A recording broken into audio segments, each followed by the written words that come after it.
Congratulations, Servicio Patrol! Congratulations, Servicio Patrol! Congratulations, Servicio Patrol! More power, Servicio Patrol! More power, Servicio Patrol!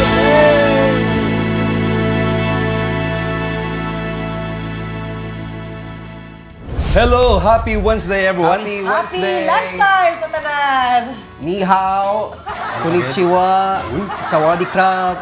Or kung lalaki sa Thailand, dapat ang sawadee ka sa babae, ang sawadee krap sa mga lalaki. Nabalan! May bato ko da? Gin-search ko na. May bato mo ko da? Ano? Mayong buntang. Ano yung Maynil? Si Baby Jasmine, anong ginatulad siya mo? Anong ginatulad siya mo? May natulad ka sa'yo? Hindi, nakabalo sa iya yung ano. Ay, Cynthia.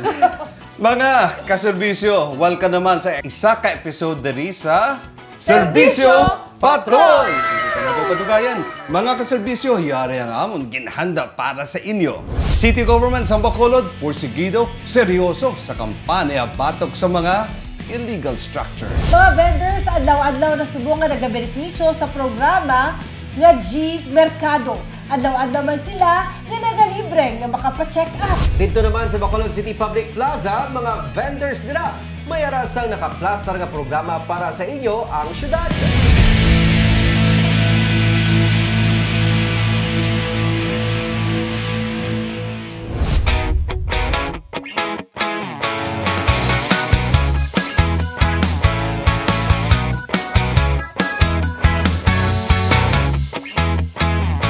May kilala ko bala nga pagbugtaw niya ang una niya gid nga ginapamangkot. Ano sudan na? May kilala ka man na? Damo? Amo kita sina nga mga Pinoy, no? Although hindi manggurot tanan, mahilig sa kuyam-kuyam sa pagkaon. Pero ang pamangkot, nagapamerkado man balak ka mo. Basi si Mrs. lang, si Mama o kung si Papa, bisita ka mo sa tatlo na to ka mga public markets kay adlaw-adlaw libre dito ang mga check-up. Mga basic lang sa karon pero dako nga bulig sa aton mga bumalakal kag mga vendors. Yaring report. May ano di, kanami isang yuhom sa mga vendors how, agupod pa nila ha, si Bacolod City Mayor Greg Casataya.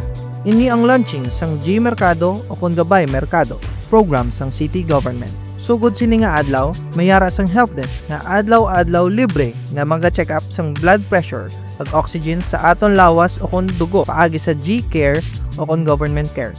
Kung may health emergency, ang mga personnel sang G-Mercado trained o kung ginhanas agud manghatag sang first aid. Ikaduha, may ara man sang gabay timbangan o kung G-timbangan. Ini ang magamit sa mga vendors kag bumalakal agud masiguro nga insakto ang bugat sang produkto. Ang tinutuyo is ang pagbutang kag pagplastar sa pila ka mga programs. Tiunagin naturalmente ang kiluhan.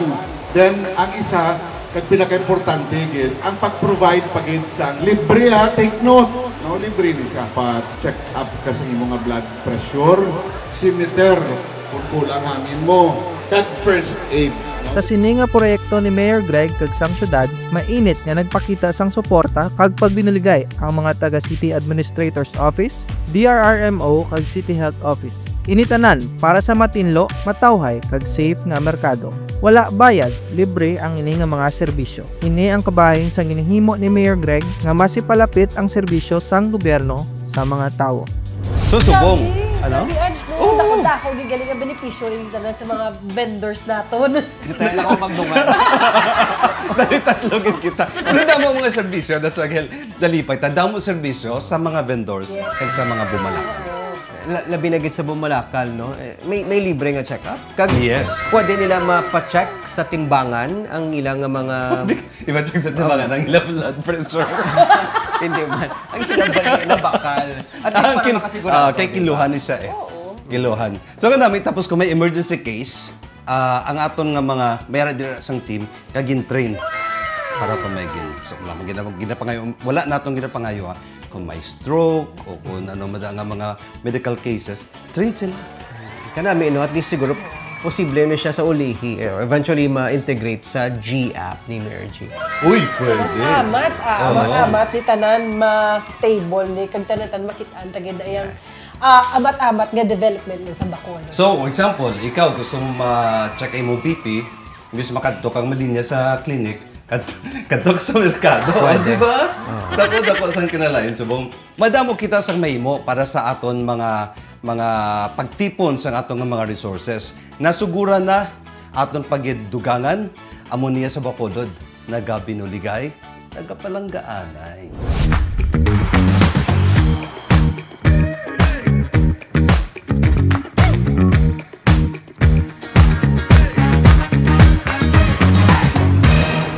Sa State of the Nation Address ni Presidente Ferdinand Marcos Jr., iyagin mando ang padayon nga pagpatuman sang clearing operation agod mahawanan ang mga dalanon batok sa mga illegal structures.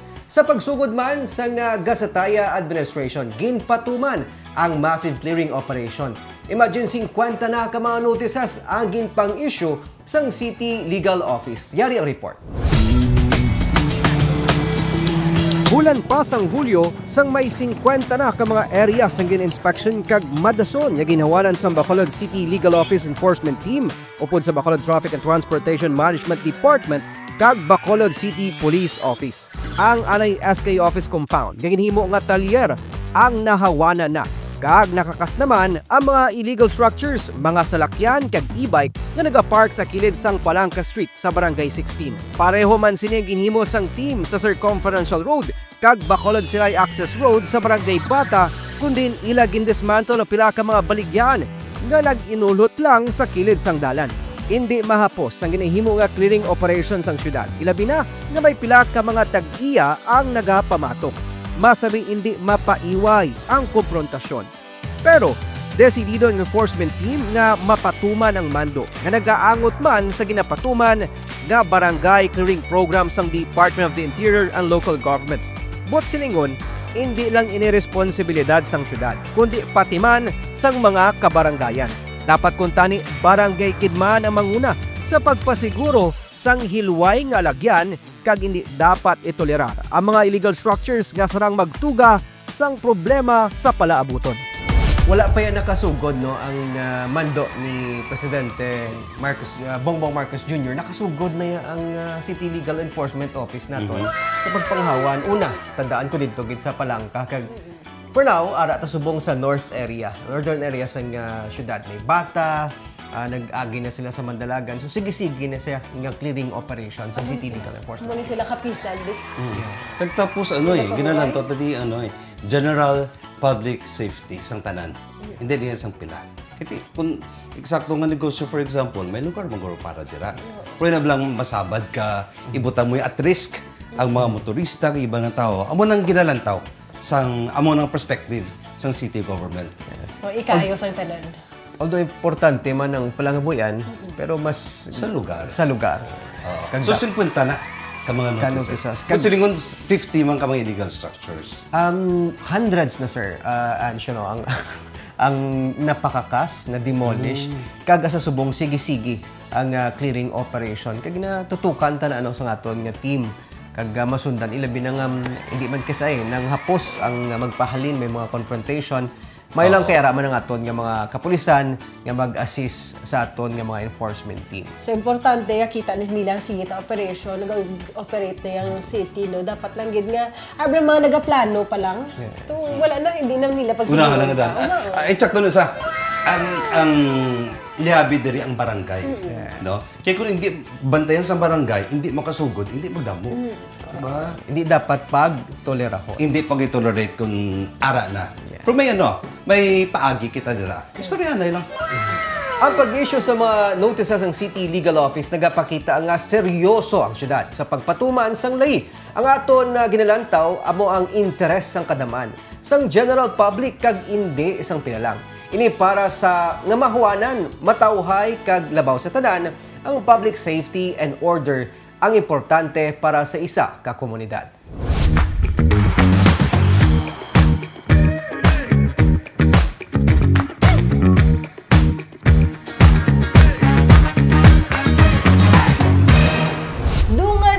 gipatahom sa Bacolod Public Plaza ang paghatag man sa atensyon sa mga informal sectors, pareho sa sidewalk vendors kag mga ambulant vendors. Of course, priority gid sa Bacolod LGU ang ila ikaayo kag mabuligan sila sa ila panglangabuhian kag paagi man sa Sustainable Livelihood Program.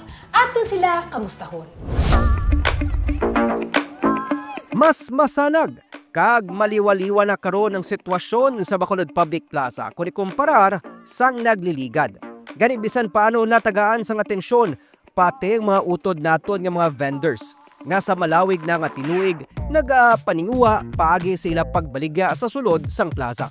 Ang ila palangabuhian amuman karon ang priority sang syudad paagi sa City Administrator's Office. Ginsiling ni City Administrator Attorney Mark Steven Mayo nga kabahin sa plano sa Bacolod LGU nga mapatahom kag mapasanyog pa ang palangabuhian sa mga vendors. May uniform sila nga stalls kag mga bayo. Ay kanami gidya karon pa lang yan natabo nga ang plata nagtahom. Tahom pasok sa Nakatiyan-tiyan man. Okay man lang mo. Kamusta ka muli sa plaza? Okay man. Sang nagliligad lang nga sinimana, sa ginsuguran man sa Bacolod LGU ang pagpaidalom sa mga vendors sa mga seminars para sa natalana nga Sustainable Livelihood Programs. Ginpaidalom sila sa stress debriefing. Yes, ginpa-relax ang aton nga mga vendors agod nga mas mangin aktibo sila sa ila inadlaw nga pagbaligya. O di ba? Mas bongga kun perme nga nagahuyuhom ang aton nga mga tindera. Basi palang kumprahon balang ila mga baligya, lapit na nga daan ang Mascara Festival kag luyag ni Mayor Greg Gasataya nga mas maamligan ang katapos ang Bacolod Public Plaza Vendors Association ukon ang Bakpova. Kag syempre, ma-level up man sila. Lain gid man kun ulupdanay. Kag inclusive ang development kay ang pag-asenso, hindi bala? Mas better kung stronger together. Kada man bila sa aton do makita ang mga vendor sa plaza no nga do ka simple lang nga palangabuhian pero grabe. Dra nag-graduate ang ilang mga kabataan kag amat-amat nga nagtindad ang ilang pagpangabuhi sa pagbaligya dira sa Sulod Public Plaza. Kag nakita ta adlaw-adlaw amula ni ilang gin-source bala. Source na din sing ila tanan-tanan man nga ginakaon. Sila man nga mas O dili gid na kasandag ilang pamilya. Pag ang makita plaza vendors wala labot sa mga vendors ara da mga ambot-ara pa na sila naga manicure, pedicure, Nagabaligya ice cream, balut, kung ano pa da ang pwede nila mapangitanan. Mga ganyan bal ni Mayor Gino ang development nga ginatanaw naton nga ginapaabot sa public plaza, may ara da sang water fountain nga pag-enhance kag santanan. Ang development inclusive dapat sa tanan nga mga sectors. Hindi lang sa kung sino dapat para sa mga vendors man naton. Kag hindi ta na sila mapunggan kay kung kisaya ila na iya nga diskarte man. So kung mayroon mga programa, gina-make sure sa city nga hindi sila mawadaan sa palangabuhian nila. Gina-train sila nga skill set kung may mga opportunity nila para sa negosyo. Pero ang hindi ko na malipatan niya, ang debat ni Haida Abla. So una, di ba? Gainitan na Si sila. Mario. Ang pinanganami pala ng topics, reliyon. Pero halin sa una, high school, elementary po kasi subong, wala ginami nagdaog yan sa debate sa reliyon. Hasta na maghapon wala na yung tanda. Uno? Kag hasta naglabot ako di subong sa Ano? mga posisyon. Sila nga nagdaog? Ang manog sa box wala ko gid nakita. Ay, nang magician, abla nga nagabalik mo. Sang bulong. Pero manog wala ko pinakita. Wala sila ganak. Wala sila ganak. Wala na sila kabot. Mga Gen Z nga itong technical. Pwede namin, wala ginapabayaan sang ni Mayor G ang mga vendor sa plaza. Palangga natin sila. Kag dapat ang development dungan kagupod naton sila sa Of course. paggasan. Pating-ag man. Yes. Malapad kag balanse ang proyekto sa syudad para sa aton City Plaza. Samtang ginapatahom, kag gina-renovate, nagapadayon man nga ginaplastar, ilabi na palangbuhian sa aton mga vendors. Pagi sini, everybody is happy. Advance, happy mascara! Kag natapos na naman ang isa ka episode sa aton nga Pag-updanay. Ako si Nico Delfin. This is not goodbye. See you naman, boss. Ako si Minya Lopez. Ako si Angelo Anggolo. Kami ang inyo trio diri sa Serbisyo Patrol! Ano sa damo na? Wala ko, mabakalan ko sa gwa. Imo yun yan. Lupod na Tapos to. magita, no? Tapos magita. Tapos magita. Go, go ah. Next episode na lang. Anyway, ito may nagdulong to sa office.